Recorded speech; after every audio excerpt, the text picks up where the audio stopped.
దేవునికి మహిమ కలుగును గాక. ఆమేన్.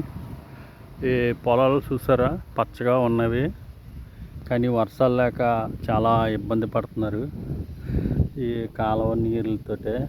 ఇది దేవుడు మేఘాలు వేసి వర్షం కురిపించాలి. మీకు ఈ పొలాలే చూపిస్తున్నారు ఏంటి అనుకోవచ్చు, కానీ ఈ పొలాలు పండాలి, ప్రజల ఆకలి తీరాలి. అయితే మీకు ఒక విషయం, ఈ విషయం ఏంటంటే, నేను మీకు కొన్ని వాక్యాలు పరిచయం చేయాలనుకుంటున్నాను. అదేమిటంటే, గల్తీలకు రాసిన పత్రిక పౌలు గారు చెప్పారు, 6వ అధ్యాయం 6వ వచనం 7వ వచనం, అక్కడ క్లియర్గా చెప్పాడు, మోసపోకుడి దేవుడు ఎక్కిరింపబడ్డాడు, మనుష్యుడు ఏమి ఇత్తునో ఆ పంటే కోయను, శరీరిచ్చులను బట్టి ఇత్తువాడు చేయమన్న పంట కోయను, ఆత్మను బట్టి ఇత్తువాడు ఆత్మనున్న నిత్యజీవం అన్న పంట కోయను అని ఆయన చెప్పాడు. అయితే ఈ రోజుల్లో ధర్మశాస్త్రం కానుకలు ఇస్తున్నారు చాలామంది. ధర్మశాస్త్రమైన కానుకలు ఇవ్వటానికి మీరు పాత నిబంధన కాలాల్లో పుట్టలేదు కదా. మీరు ఇప్పుడు క్రీస్తు కృపాకాలంలో కదా మనం పుట్టింది. ధర్మశాస్త్రం కానుకలు ఇచ్చే ప్రతి ఒక్కరు శాపగ్రస్తులే. ఎందుకంటే మొక్కుబళ్ళు, ప్రథమ బలాలు, దశమ భాగాలు ఇమ్మని బైబిల్ యేసుక్రీస్తు శిశువులు చెప్పలేదు, అపోస్తుల పౌలులు ఎవరు చెప్పలేదు.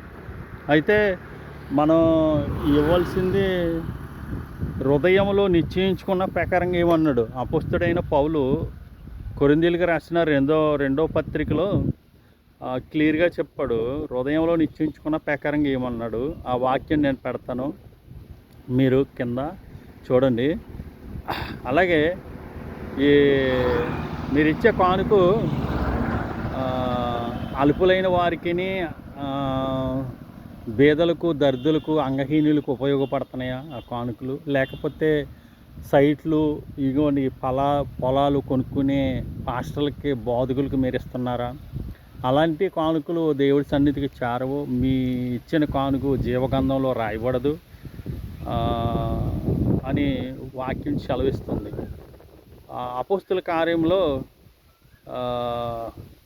ఒక భక్తుడు ఉన్నాడు, కొర్నేలి. అతను దేవుని యందు భయభక్తులకు అలవాడి ఉండి ప్రజలకు బహు ధర్మ కార్యములు చేసేవాడు. తన ప్రార్థనలు దేవుడి సన్నిధికి చేరినవి. అయితే ఇప్పుడు అలాగా మన ప్రార్థనలు దేవుడి సన్నిధికి చేరబడాలంటే అలుపులైన వారికి, అంగహీనులకు, బలహీనులకు, దరిద్రులకు, వికలాంగులకు సాకరులుగా ఉండాలి. మనకు వచ్చిన కష్టార్థంలో హృదయపూర్వకమైన కానుక అలాంటి వారికి ఇవ్వాలి. మీరు వెళ్ళే చర్చిల్లో కానుక మామూలు కానుక వేసుకోవాలి. ఈ పొలాలు కొనుక్కునే వాళ్ళకి, సైడ్లు కొనుక్కునే వాళ్ళకి ఇస్తున్నారు, మీరు శాపగ్రస్తులు అయిపోతున్నారు, పరలోక ఆశీర్వాదం పోగొట్టుకుంటారు. ఎఫెసీయులకు రాసిన పత్రిక 1వ అధ్యాయం 3వ వచనం చదవండి. ప్రభు అయిన యేసుక్రీస్తు నందు తండ్రి అయిన దేవుడు స్తుతింపబడును గాక అని రాయబడి ఉన్నది. ఇంకేమన్నాడంటే, ఆత్మ సంబంధమైన ప్రతి ఆశీర్వాదం పరలోకంలో మనకి ఇస్తాడంట. అది పొందుకోవాలి మీరు అందరూ. అందరికీ వందనములు. ఫోన్ నెంబరు పెడతాను, కాల్ చేయండి మీకు ఏదన్నా డౌట్ వస్తే. ఈ ధర్మశాస్త్రం సంబంధం పండగలు చేసే వాళ్ళకి అందరికీ పరదేశం ఉండదు, పరలోకం ఉండదు.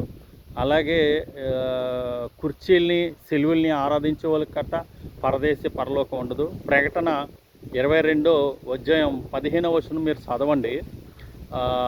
అక్కడ ఏమన్నాడంటే, కుక్కలు, మాంత్రికులు, వ్యభిచారికులు, నరహంతకులు, అబద్ధమును ప్రేమించు విగ్రహారాధకులు అందరూ ఎలుపట నుందురు అని అక్కడ వాక్యం రాయబడి ఉంది. చదవండి. అందరికీ వందనములు. ఆమేన్.